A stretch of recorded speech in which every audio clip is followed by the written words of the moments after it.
On today's news, WWE fires back at comments made by Keith Lee, CM Punk burying Eddie Kingston was a shoot, brother, my review of SmackDown, Tempest's review of Rampage, and more. Subscribe here for more daily wrestling news videos, and good golly gosh, it's full gear tonight, isn't it? I can't wait. Support WrestleTalk!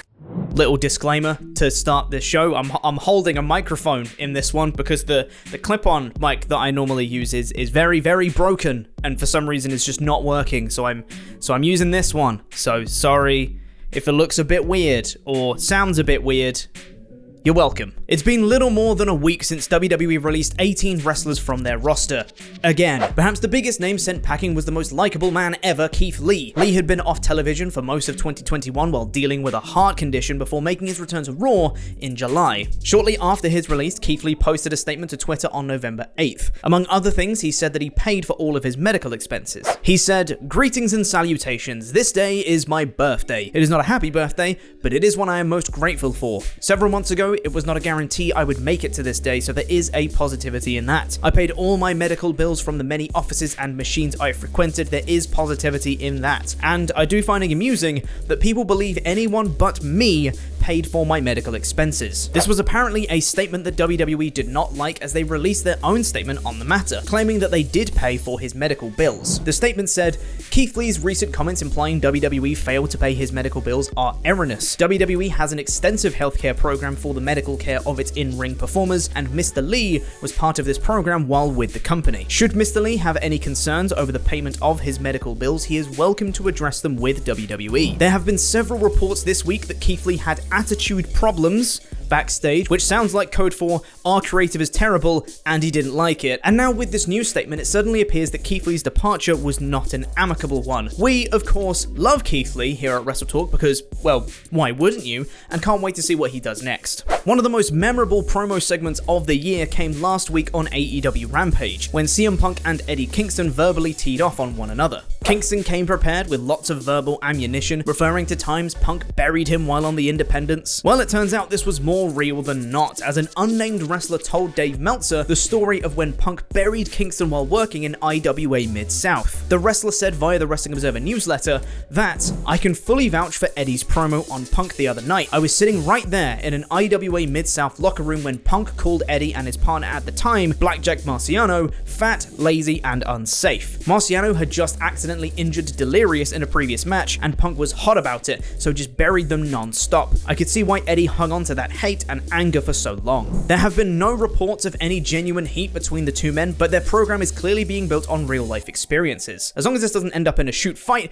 keep it up, because the content is impeccable. Tonight is the night of AEW's Full Gear pay-per-view, and it could possibly be the night of Hangman Page's coronation as AEW World Champion, oh my god. However, a major spoiler for Page's entrance at the event may have been leaked on Reddit Friday evening. Posted to the Squared Circle Reddit was a picture of Hangman Page on horseback in the middle of a street. It is unclear about whether this is for his entrance or perhaps for filming a video package, but if Full Gear is going to be Hangman's big moment, a big entrance would make a lot of sense. Page had rode a horse to the ring at All Out 2019 for his AEW World Championship match against Chris Jericho, one of the biggest matches of his career and one of the biggest moments in the ongoing Hangman Page storyline. Also a reminder that the horse was named Hunter Horse Helmsley, which will never not be funny. Page will face Kenny Omega in the main event of Full Gear tonight on pay-per-view, so keep an eye out for some real cowboy S-word. And now it's time for my review of last night's episode of SmackDown in about 5 minutes. Thank you for being awesome pledge hammers on Patreon, LIW's American Muscle, Tyler Gamola, and he can last Sean Fur longer than you in the ring.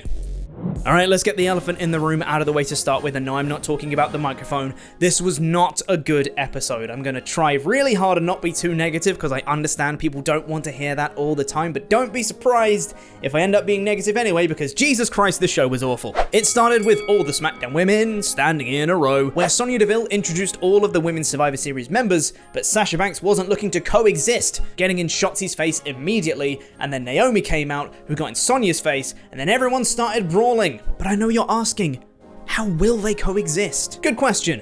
Here's a great answer. Make a 6-women tag.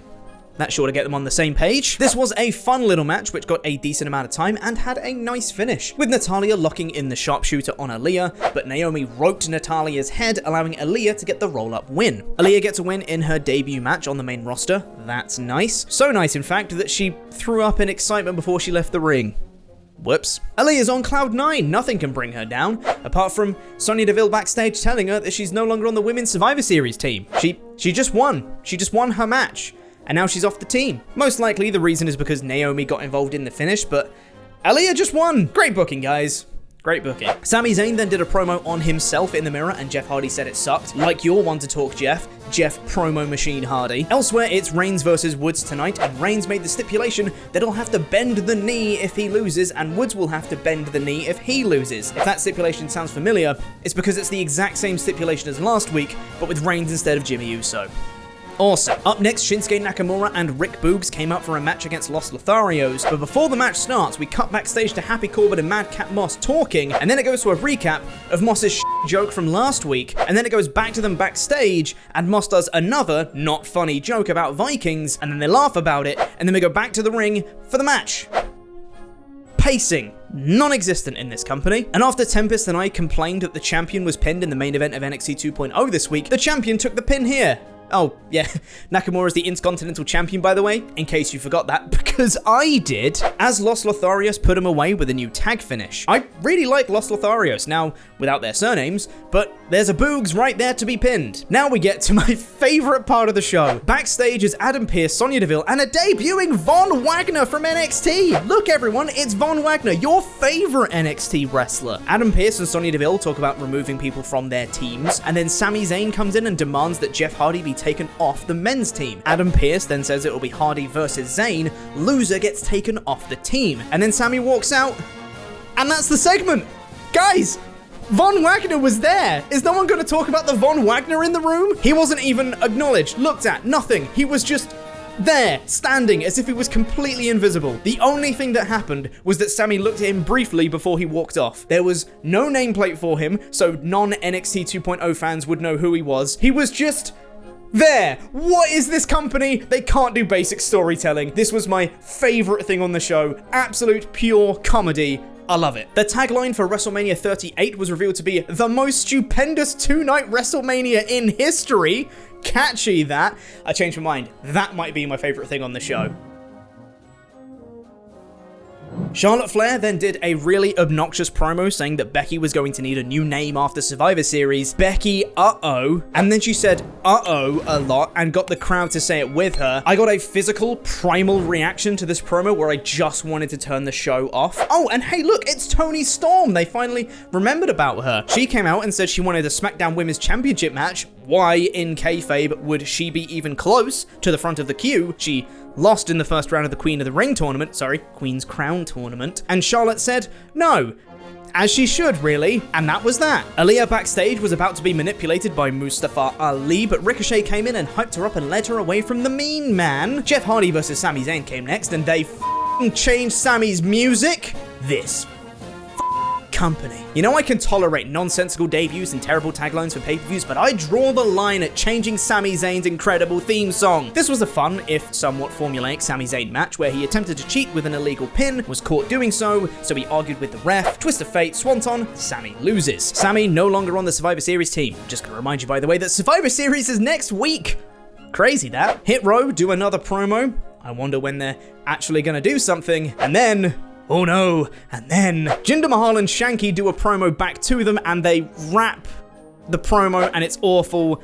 I can't tell if this was hilarious or just terrible. And I shit you not, Jinder Mahal finished off by saying, hit row, more like cringe row. Who are you? Andy Datson? And I don't blame Jinder. It's not his fault. It's the material who's been given. But my God, who's coming up with this stuff? This show is so bad. Xia Li is coming soon. Rich Holland does another promo about Sheamus, and he says he'll be a better tag partner to Sheamus than Cesaro was. And then it was the main event, and it ended in a DQ because of course it did. I think this show is breaking me. We got a long entrance from Reigns, and then a recap of WrestleMania 32. You know, the bad one. Woods looked good in this match though, but as it looked like he might have have the match won. The Usos caused the DQ, beat him up, and then Reigns bent the knee by kneeling in the ring while Woods was on the outside. And then they took Woods' crown and put it on Reigns' head, and he looks pretty stupid. And that was the show. On the poll match on our community tab, 63% of you voted for King Reigns. Boy, this was not good. This failed to build Survivor Series properly, had some completely nonsensical segments and booking, and the matches were fine. As something to laugh at, there was so much of it. This is a clean 5 out of 5, but as an actual wrestling show, I'm genuinely torn between a 1 and a 2. Let's go 1.5. Screw you, I can do half votes. And now let's go to Tempest for a review of last night's Rampage. How many she's gonna puke jokes do you think we're gonna hear after last night? What's going on, WrestleTalk friends and fans? Tempest is back with another review of AEW Rampage in about 3 minutes. So this show opened with a match between Bobby Fish and Jungle Boy. This, of course, coming right off the heels of Bobby Fish attacking Jungle Boy on Dynamite, and this match was a great way to open the show. Bobby Fish has been a tremendous addition to the AEW roster so far, as someone that doesn't need to be protected, but has a lot of credibility that lends itself to Jungle Boy getting a big win in this match. Jungle Boy ultimately choked out Bobby Fish with the snare trap before Adam Cole ran down to the ring to try and attack Jungle Boy. A reunion of Undisputed Era in AEW. Maybe we'll get the full thing one day. Eventually, Christian Cage and Luchasaurus cleared the ring as they all beat up on Bobby Fish, setting up the Falls Count Anywhere match at Full Gear between the Super Click and Jurassic Express and Christian Cage. I fully expect that to be one of the best matches of the whole weekend, and this was a tremendous way to open up Rampage. Jungle Boy needs to keep growing in that beard. He's gonna become Jungle Man. I'm gonna give Bobby Fish versus Jungle Man a 4 out of 5. He also got a backstage interaction between Hangman Page and the Super Click, which I just love. I'll be honest, I'm a huge mark for the Bullet Club and everything Bullet Club related, so seeing this really gets my gears going. Hangman actually apologizes to the Young Bucks, but says that now they're even, having both cost each other shots at their respective titles, and if they cross him at Full Gear, he will ruin them. This man is the best babyface ever. He apologized because he was wrong. I love this character. It's so good. Next up, we had a squash match between Jade Cargill and Santana Garrett. There really wasn't much to this match, as it was more just to build hype for the upcoming Jade Cargill versus Red Velvet match, as Santana Garrett was caught doing a round-off back handspring, and Jade was able to hit Jaded for the win. After the match, Jade and Red Velvet brawled around ringside, with Red Velvet pushing a cake into Mark Sterling's face as Jericho yelled, "Is it a Red Velvet cake? You're so funny, Christopher." The post-match was pretty good, but this whole segment wasn't really long enough to give it more than a 2 out of 5. Next up, we had a hometown star versus hometown star match as Arya Daivari took on Dante Martin. Every time I see Dante Martin, I get more and more impressed with him. Every time he goes to the ring, he seems to get better, and that's really staggering considering how good he was to start. He and Daivari did a lot of really cool chain wrestling, and of course a lot of really cool high spots. Dante Martin has like rocket boots or something attached to his feet that we don't know about. If someone out there is trying to figure out how to do a double jump in real life, you might want to ask this kid. Dante was able to get the win with his double springboard moonsault, and after the match, Team Taz came down to the ring and offered him a place in the group. This is what I love about the AEW roster. You can see guys like Dante Martin climbing the ladder in real time.